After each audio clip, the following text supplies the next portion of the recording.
Yo, what's up guys? It's Noah here, and in today's video, we're going to be taking a final look at the Week 5 NFL slate on Draftkings. We're going to go position by position, quarterback through tight end. We're going to touch on the main guys I'm looking to target this week, kind of the core options I have listed at each position. Obviously, I am not going to talk about every single player on the slate just because I don't want this video to be, 2 hours, 3 hours long. We're going to really hit on the main targets of mine at each position. We'll do that, for quarterback, running back, receiver, and tight end. But before we do get started with the breakdown, as always, guys, I would appreciate it if you would click that like button down below. If you're new to the channel here, make sure you click that subscribe button as well. A very large majority of you that watch my videos are not subscribed. It's around 50%. So if you are a part of that 50%, please do hit that subscribe button. I greatly appreciate it. And also comment down below. Let me know some of your favorite plays for this Week 5 slate. I'm always, replying to comments. I always love to hear your guys' feedback. So if you have any comments, any questions you want to leave, you can do that down below in the comments section. But let's go ahead and start off at quarterback. We'll start off at the top and just kind of work through the player pool. We're not going to talk about every player, just the guys I have interest in. So at the top, Kyler Murray, in my opinion, so far this year, whenever Kyler Murray's on the slate, he's kind of been my favorite quarterback to pay up for. And I think that's probably once again going to be the case this week. Kyler is expensive at 8K, but it is a good spot here at home against the 49ers. This game did open with a very, very high total. It's come down a good amount. It opened at 53.5. It's come down to 49, but still 49 implied total. I think we do see a pretty high scoring game here, against the 49ers, especially like if Trey Lance is at quarterback. That could honestly be a boost for this 49ers offense. That might, make them a lot more likely to put up more points here. I think this will be a competitive game as well. I like Kyler a lot at 8K. Kyler, massive upside, obviously gives you that dual threat ability. He can run for 60, 70, 80 yards any week. Last 2 weeks, he's kind of run bad when it comes to touchdowns. I know James Conner has, I think he's gotten like 2 or 3 goal line touchdowns these last few games. And if you are to give those touchdowns to Kyler Murray, I mean, obviously he's probably putting up way more than 22 DK points. So the touchdowns, he's kind of run bad with these last few weeks. He only got 2 passing touchdowns last week when they scored 37 points. He only had 1 touchdown the week before that when they scored 31 points. But again, Kyler, elite quarterback. If he has one of these weeks where he throws for 4 touchdowns, which is totally possible, he has 35, 40 point upside because we know he can give you some points on the ground as well. So I like Kyler the most out of all the top quarterbacks, but Tom Brady, Aaron Rodgers, good tournament options. Probably wouldn't be playing those guys like in cash games, though. Jalen Hurts, I think, is cash game viable just because he's another guy that gives you that very high floor, dual threat upside. He's been super, super consistent really ever since he took over as the starter for the Eagles. He's been great for fantasy. I'm pretty sure he has scored at least 17 DraftKings points in every game he has started this season and last season as well. So, yeah, Hurts gives you a really high floor. He's another guy that has dual threat upside. Matchup against the Panthers is not the best. The Panthers defense is really good, but Jalen Hurts is an elite fantasy quarterback at 7K. He's probably my next favorite option to go to out of all the top tier guys. But then in the 6K range, Dak Prescott, I think, is going to be the most popular quarterback in the 6K range. And right now, with the ownership projections I use, Dak Prescott is actually coming in with the most ownership at the quarterback position.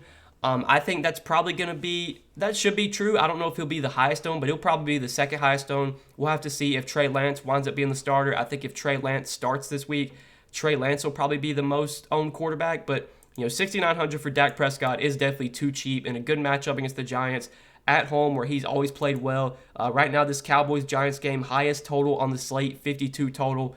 Yeah, Dak's a really good option at 6,900. He's going to be somewhat popular, but quarterback ownership tends to be spread out for the most part. Dak will probably be like 15, 16% owned. That's pretty high for a quarterback, but it's not like, it's not high enough to where you need to like just completely avoid him. So even though Dak Prescott will be pretty popular this week, I do still plan to have him in my player pool, and he will definitely be, I'll definitely have some Cowboys stacks for sure. I do like Dak at 6,900. Other quarterbacks you could go to in the 6K range, not many other guys here are projecting that well. Not many other guys here are getting much ownership. Justin Herbert, you can always play, but it is a tougher matchup against the Browns. But I still do have some interest in Herbert, especially because some of his pass catchers I like this week. Keenan Allen is definitely underpriced. So, if I'm going to be playing Keenan Allen, I'll probably have some lineups where I pair Keenan Allen and Justin Herbert together. Sam Darnold's been great, but at 6,600, that's probably too expensive for me, just in my opinion. I think Joe Burrow at 6,100 is probably my next favorite quarterback in the 6K range. Good matchup against Green Bay. This is another game with a very high total. Right now, Green Bay, Cincinnati, second highest total on the slate at 50.5. I know Green Bay is missing some guys on the defensive end. I'm pretty sure Jair Alexander is going to be out for this game. So that's definitely a boost for Joe Burrow. He's at home, in Cincinnati. I think it's a good thing that he's at home here. Just he should play better at home. It's a lot more likely this game stays close with Cincinnati playing at home. And, Burrow has shown some upside for sure. When he throws the ball 35, 40 times, you can get those games where he goes for 300-plus yards, multiple touchdowns. He hasn't thrown the ball much this season, just the pass attempts haven't been insanely high. But when you do get one of those weeks where Burrow throws the ball 35, 40 times, if you get one of those weeks where the Bengals are playing from behind and they're having to throw a lot, you could get easily 300 yards, 3 touchdowns from Burrow. At 6,100 in a high total game against Green Bay, yeah, I think I definitely have a interest in Joe Burrow at 6,100. And then 6K and below, talking about some value at quarterback. Daniel Jones, I don't mind at 6K. Good matchup against the Cowboys, another high total game. Daniel Jones is projecting pretty well. He's coming in with the second highest ownership at quarterback right now, right behind Dak Prescott, and then Trey Lance is third in terms of quarterback ownership. So Daniel Jones going to get some ownership this week, but he's been really good. He's shown some rushing upside. He's run for 27, 39, 95, 27 yards. Like, he gives you rushing ability. Again, it's a good matchup. It's a high total game. Yeah, 6K for Daniel Jones. I have some interest there. Trey Lance, though, if he winds up starting, is probably my favorite value at quarterback this week. We still don't have an update yet on Jimmy Garoppolo. He did not practice on Thursday. I'm recording this video on Friday afternoon, so we'll have to see if Jimmy G practices on Friday or not. Right now, it doesn't look like Garoppolo's going to play, and if that's the case, obviously Trey Lance will become the starter. I assume Trey Lance will, he'll be the starter, obviously, on Sunday, and they should let him just, he should be fully unleashed, I would say. I don't think they're going to really, play him, take it easy with him. I mean, they let him throw the ball 18 times last week in the second half alone. He had a really good second half when he took over for Jimmy G. 157 yards, 2 touchdowns, 20 Draftkings points in that game against Seattle. If he's starting this week in a good matchup against Arizona in what should be a high-scoring game, we know Trey Lance also gives you dual threat upside. He ran for 41 yards last week. He is a mobile quarterback. He can get you points through the air and through the ground. So for 5,700, if he winds up starting, Trey Lance is probably the value quarterback that I have the most confidence in and I think gives you the most upside. There's some other guys in this 5K range you could play, like Trevor Lawrence. I don't mind at 5,800. But really, I think Trey Lance is the guy I like the most in terms of value this week. We're just going to have to keep an eye out for the status of Jimmy Garoppolo, because obviously if Jimmy G plays, we're not going to play Trey Lance unless they decide to start Trey Lance over Jimmy G, which they could possibly do. But yeah, if Trey Lance is starting, he's a really good value at the quarterback position. But that's probably it for quarterback value this week. I think that's about my player pool, the guys I have interest in. So let's go ahead and move on to the running back position now. Talk about the top of the running back position. So right now, in terms of ownership, Derrick Henry getting the most ownership at the top of the running back position, by a wide margin. He's projected for nearly 25% ownership. Next highest guy is Alvin Kamara, who's projected for 9% ownership. So Derrick Henry probably going to be the most popular option at the top of the running back position. It's hard not to have interest in Derrick Henry just because the matchup is so good against Jacksonville. Jacksonville's never really been that good against the run. So far this season they've kind of been a little bit improved. They're about middle of the pack in terms of rushing yards allowed to opposing running backs. In terms of fantasy points allowed to opposing running backs, I believe they're about middle of the pack there as well. They're actually top 10 in terms of fantasy points allowed to running backs. I believe they're, let's see, 5th, 6th, 7th. Yeah, so they're 8th in terms of fantasy points allowed to running backs. It's a favorable matchup for Henry regardless, though. We know the volume is going to be there. I will say that we do know that A.J. Brown and Julio Jones, I believe, are both going to play this week. A.J. Brown's already off the injury report. Julio Jones might not play. He didn't practice Thursday. We'll have to keep an eye on that. But with A.J. Brown back, with Julio Jones potentially back, I don't know if we're just going to get 35 touches again for Derrick Henry. I think that was just kind of, without Julio, without A.J. Brown, they just wanted to give the ball to Derrick Henry as much as possible. I don't know if they're going to feed him that much this week, but you should still be looking at probably at least 20 to 25 touches for Derrick Henry. He's expensive at 9K, but we know he's got massive upside. The matchup's really good. He's definitely one of the top projected running backs on this slate. And if you can fit him in, by all means, I think he's probably the safest option at the top. Christian McCaffrey, if he winds up playing this week, I do have interest in Christian McCaffrey.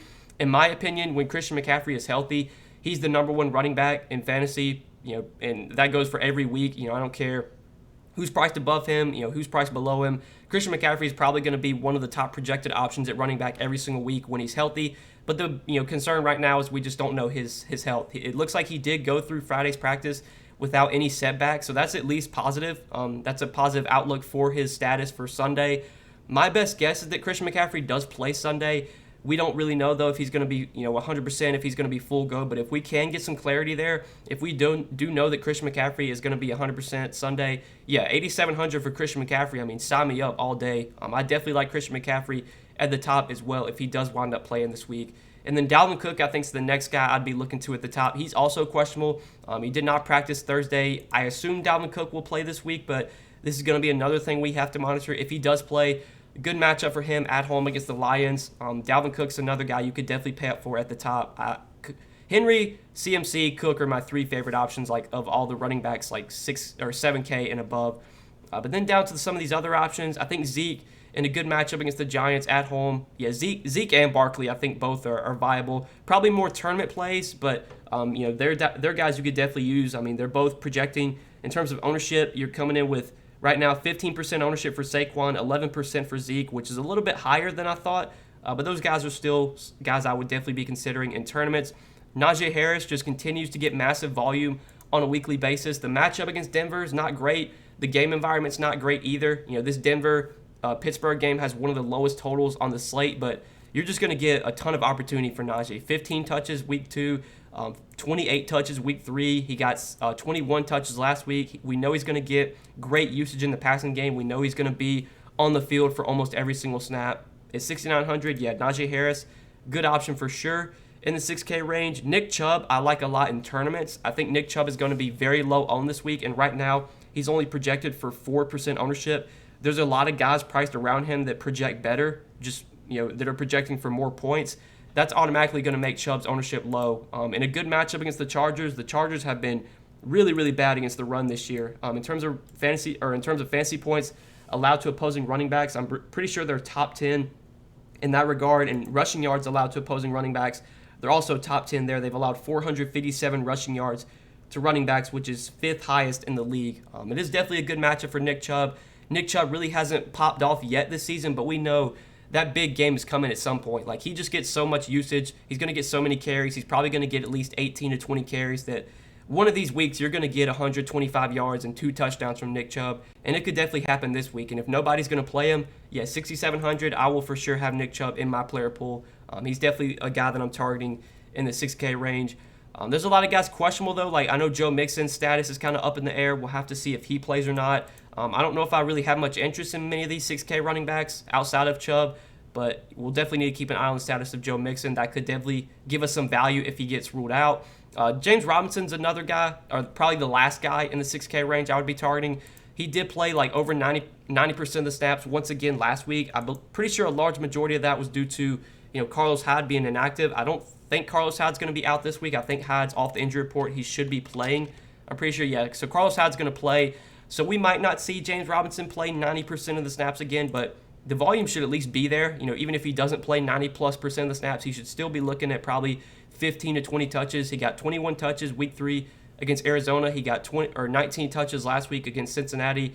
He should be the goal line back. He should get some pass game usage. It's a good matchup against Tennessee. Only 6K. Yeah, I think James Robinson's a good tournament option for sure. He's not getting too much ownership right now. At the running back position, he's only coming in with, he's actually coming in a lot higher owned than I thought. Holy crap. 21% projected ownership for James Robinson. I don't think he'll be that high owned just because there's other guys priced around him that are getting a lot of ownership too. So, yeah, I mean, even if James Robinson gets like 20% ownership, I still think he's a fine option. That is a pretty high number, especially because there's other guys priced around him that aren't getting nearly that much ownership. But I think at 6K, James Robinson is someone you can look to in that 6K range at running back. And then going down to the 5K range, there's plenty of guys here. Damian Williams with David Montgomery already been ruled out. Damian Williams should be the number 1 running back for the Bears this week. He should be looking at a pretty heavy workload. Obviously, we can't look too much into last week because David Montgomery did play a large majority of that game. I think David Montgomery got hurt like late in the 3rd quarter, early 4th quarter. We did get 10 touches, though, from Damian Williams in that game against Detroit after Montgomery got hurt. If we get a full, workload for Damian Williams here, I'm assuming we get close to 20 touches. At only 5,600, Damian Williams has shown, upside. He's shown the ability to produce when given the opportunity, especially when he was on the Chiefs. Obviously, the Chiefs offense and the Chiefs offense and the Bears offense are two totally different things, but at 5,600, you're getting a guy at this price point that's probably going to get 20 touches. Yeah, I definitely like Damian Williams at this price point at 5,600. I think he'll get some ownership, but he definitely looks like one of the better values at running back this week. And then the other guy that I really like for value is Leonard Fournette, 5,200. Leonard Fournette's actually projecting out like as one of the top point per dollar values at the running back position.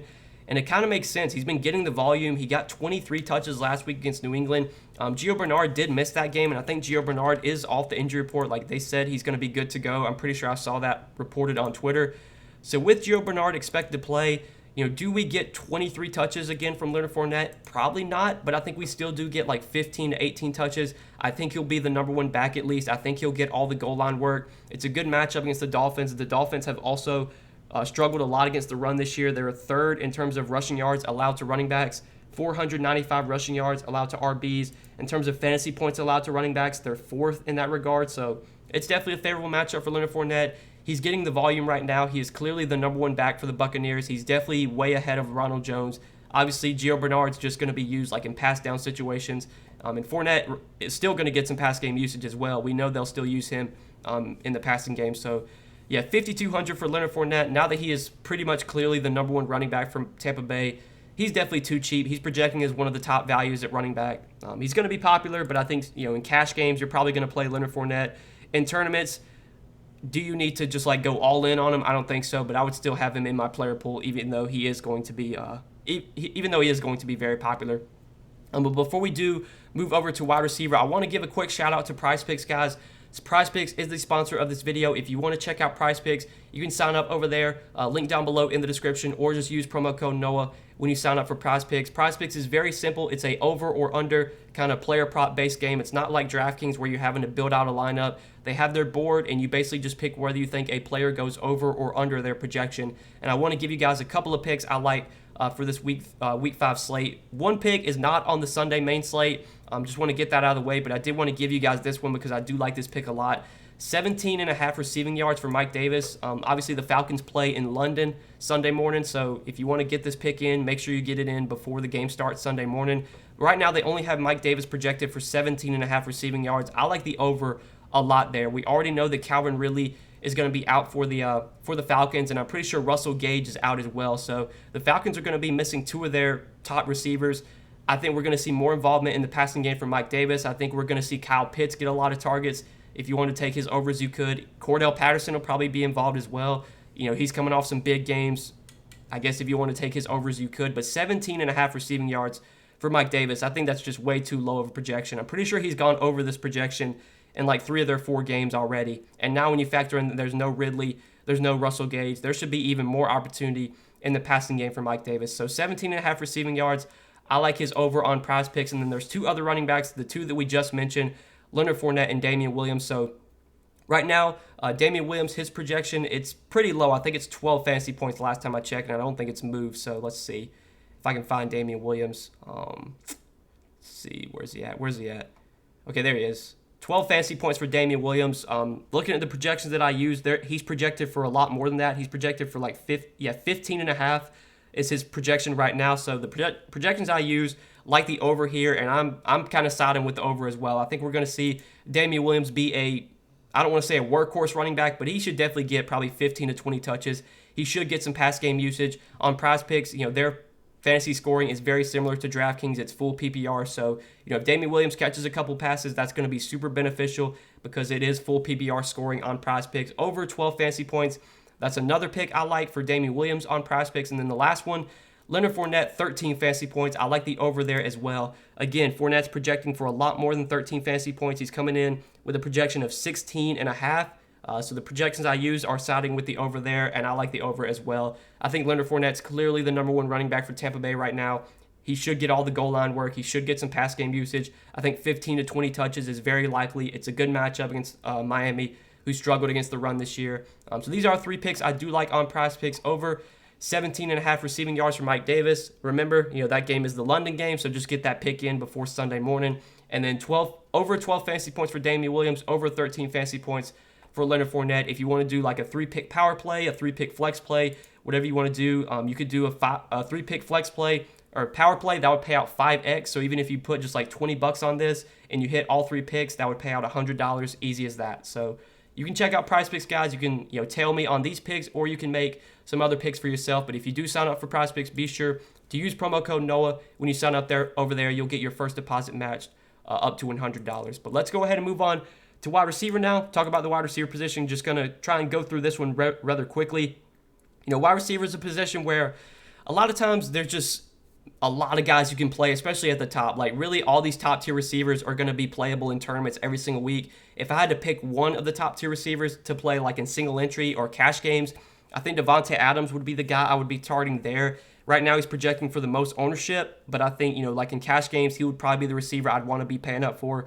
He's projecting out as one of the best point per dollar receivers, even though he is a really expensive. He's still coming in with a great, value projection. So 8,200 for Davante Adams against the Bengals. I mean, what can you not like? Davante Adams is going to get massive volume. There's no one in the Bengals secondary that you should even be worried about stopping Davante Adams. He's my favorite receiver of all the top tier guys. But really, you can play all these other guys in tournaments. I would say probably next favorite for me would be DeAndre Hopkins, and that's just because I like Kyler Murray a lot. So if I'm going to be playing Kyler Murray, if he's going to be in my player pool, that probably means I'm going to get some exposure to DeAndre Hopkins. But then going down to like the 6K range of receiver, there's some other guys here you could target. I didn't want to forget Deebo Samuel too, especially if I'm going to play Trey Lance this week. If Trey Lance winds up starting and I have a lot of tournament lineups with Trey Lance, I'm definitely going to have Trey Lance and Deebo Samuel stacked up in some lineups as well. And Deebo Samuel's been absolutely crushing this year. So I did want to mention him out of that 7K range. But then getting down to the 6K range, like Keenan Allen, talked about him in my first look video, just underpriced at 6,500. Even though the matchup's a little bit tougher against Cleveland, Keenan Allen just gets so much volume. He still leads the Chargers in target share this year ahead of Mike Williams. I definitely like Keenan Allen at 6,500. I like both Cowboys receivers, CeeDee Lamb and Amari Cooper. I think those two guys are going to get a good amount of ownership. Like right now, CeeDee Lamb's projecting for 21%. Amari Cooper projecting for 21% ownership as well, which is kind of high, but it makes sense. I mean, if Dak Prescott projects for so much ownership, Dak Prescott's underpriced this week, so are his receivers. CeeDee Lamb and Amari Cooper are both underpriced for sure. Odell, I think, is a good tournament play. He's not projecting for any ownership at all. Right now, his ownership projection is under 1%. Odell was very popular last week, and he burned a lot of people, including myself. But you got to have a short memory in DFS. I think, going back to Odell Beckham does make some sense. He had the opportunity to put up a big game last week. It's just, Baker Mayfield couldn't hit him. He was wide open down the field on one play, and Mayfield threw it behind him. It could have been a big week for Odell, man. 6K, I think going back to him makes a lot of sense, especially if he's going to project for less than 1% ownership when there's so many other guys priced around him projecting for 15, 20% ownership. I'll just play Odell in tournaments, over those guys. But then in the 5K range, Jamar Chase, I do like a good amount in the 5K range.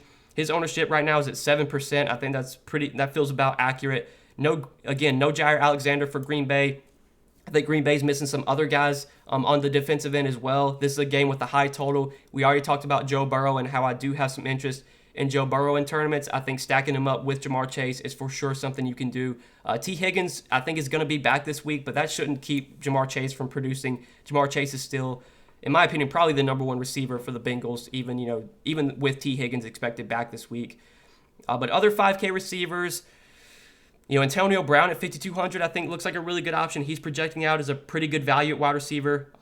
He's projecting for 18% ownership, which is kind of high, but still, point per dollar wise, he's projecting really well for his salary. Jacoby Myers projecting really well. Good matchup for him against Houston. He's just been getting massive volume this year, especially these last few games. 26 targets.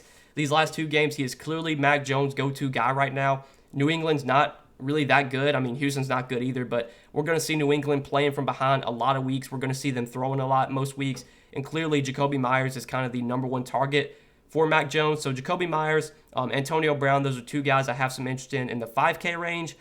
And then getting 5K and below, the value at wide receiver this week is not the best. I will say, one guy I do have interest in for value with DJ Shark out. Laviska Shenault, I think below 5K is probably my favorite value at the wide receiver position. And right now, he's projecting out as one of the better values overall below 5K. He's coming in with 14% ownership, but I still do have some interest in Laviska. I think we will see him get, kind of an increased role with DJ Chark out. I think clearly Laviska and Marvin Jones are going to be the two go-to guys for Trevor Lawrence while DJ Chark is out. You should see probably 7 to 10 targets on a weekly basis from Laviska moving forward. At only 4,800 in a good matchup against the Titans, definitely have interest in Laviska. Jalen Waddle against Tampa Bay, I don't mind either. More of a tournament play, but I think Jalen Waddle is in play this week. I think Christian Kirk is a good tournament play. If you're stacking him up with Kyler Murray, he's going to be very low owned. But that's probably it for wide receiver. There's not too much down here that I really like. There's not really any other guys that are popping in terms of projection down here. So we can go ahead and move on to tight end and hit on the tight end position real quick before we do end the video. So looking at tight end this week, it's a little bit of an interesting slate. No Travis Kelce on the main slate this week, so Darren Waller is our most expensive tight end. Darren Waller right now not projecting for much ownership. It kind of makes sense because he's just so expensive. The matchup against the Bears is not great, but we know Darren Waller is going to get massive volume. He's a guy you can play almost every single week. I don't know how much exposure I'm going to get to Waller this week, but obviously he is playable. George Kittle is probably my favorite, though, of all the pay-up tight ends, assuming he plays against Arizona in a good matchup, in a high-total game, in a game that should be high-scoring. I definitely have interest in George Kittle. And again, if Trey Lance is the starter, I'm probably going to have a lot of exposure to Trey Lance. I'm going to look to stack him up with some of his receivers. So Deebo Samuel, George Kittle, these guys are just automatically going to make it into my player pool if I'm playing a lot of Trey Lance. So at 5,600, I definitely like George Kittle. I think we're going to see a big George Kittle game at some point. He hasn't done much this year, but the opportunity is still there. He's seen 19 targets over their last 2 games. Again, we saw it with Robert Woods on Thursday night. Like, the opportunity is there. It's just a matter of time before he finally puts up a big game. Robert Woods had a big game Thursday night. It could be George Kittle that finally, gets things going and has a big game on Sunday. So I do like George Kittle at 5,600. And then getting in the 4K range, not many guys are projecting that well in the 4K range right now. Not many guys are getting much ownership here. Like Jared Cook's projected for 10% ownership, but even he's below 4K. I don't see too much I really like in the 4K range. I think Dalton Schultz at 4,400 would probably be my favorite guy to go to if I had to pick a tight end. But I think we do have some good value at tight end this week. Again, Jared Cook, he's projecting pretty well. He's only 3,600. He got targeted 7 times last week, got into the end zone. He was running a lot of routes. He played a good majority of the snaps as well last week. He's clearly the number 1 tight end for the Chargers right now and really this season. So at 3,600, I think he's in play. Zach Ertz has seen some good volume these last 2 weeks, 15 targets. He's been producing 3,400. Tougher matchup against Carolina, but Zach Ertz is super cheap, and the opportunity has been there for him. So he's another value tight end that I'm kind of looking to. But then getting below Zach Ertz, there's even some other guys down here you could go to, like Max Williams, especially like in Kyler Murray stacks. I think Max Williams makes some sense. And the one guy I wanted to mention really cheap, so we got word already that Logan Thomas is going to be out this week. Logan Thomas got injured in their game last week, and Ricky Seals-Jones kind of took over as the starting tight end.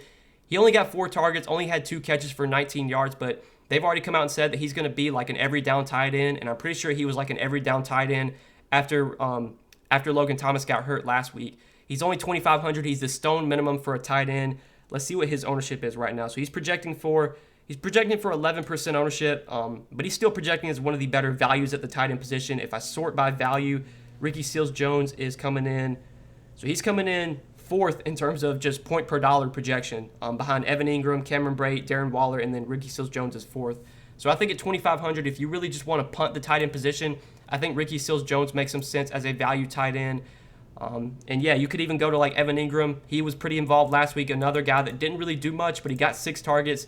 We'll have to see if Sterling Shepard and Darius Slayton are both going to play this week. Sterling Shepard, questionable. I believe Darius Slayton's questionable as well. Yeah, they're both questionable. If they play, that would probably take me off of Evan Ingram, but if they are out, I think you could go back to Evan Ingram. He could be another value tight end worth considering, but there is some good value at tight end this week. Zach Ertz, Evan Ingram, Ricky Seals-Jones, Jared Cook. These are some guys I'm looking to for cheap, and if you're paying up, George Kittle's my favorite pay-up option. I would say like in the mid-range, I think Dalton Schultz is a guy you can target in the mid-range. But that really does it for tight end, guys, and I think that does it for this video. I think we've just broke down basically kind of my player pool for this week, the guys I have the most interest in. Obviously, I did not touch on every single player on the slate. If I were to do that, this video would be just way too long. So I really wanted to hit on the core guys, the main guys that I have interest in. If you have any, if there's someone that I did not talk about that you want my thoughts on, you can obviously comment them down below in the comment section. I will be live streaming Sunday morning, probably around 12 o'clock Eastern, probably an hour before lock. So if you want to get your questions answered, be sure to tune into the live stream Sunday morning. I can answer them there. But again, guys, I appreciate you watching the video. I hope you did enjoy. Hit that like button, hit that subscribe button. Check out PrizePicks before you do get out of here. Sign up for PrizePicks over there. Use promo code NOAH when you do sign up for PrizePicks. And again, we gave out 3 picks I like for Sunday's games. If you want to tail me on these 3 picks, you can do so. If you want to make your own picks, you can do that as well. But make sure to use promo code NOAH when you sign up for PrizePicks, so that way you do get your first deposit matched up to $100. But thanks for watching, guys. I hope you enjoyed. Appreciate you watching. We will see you in the next one. Be sure to tune into the live stream Sunday morning as well. Forgot to mention that. But good luck this week, guys.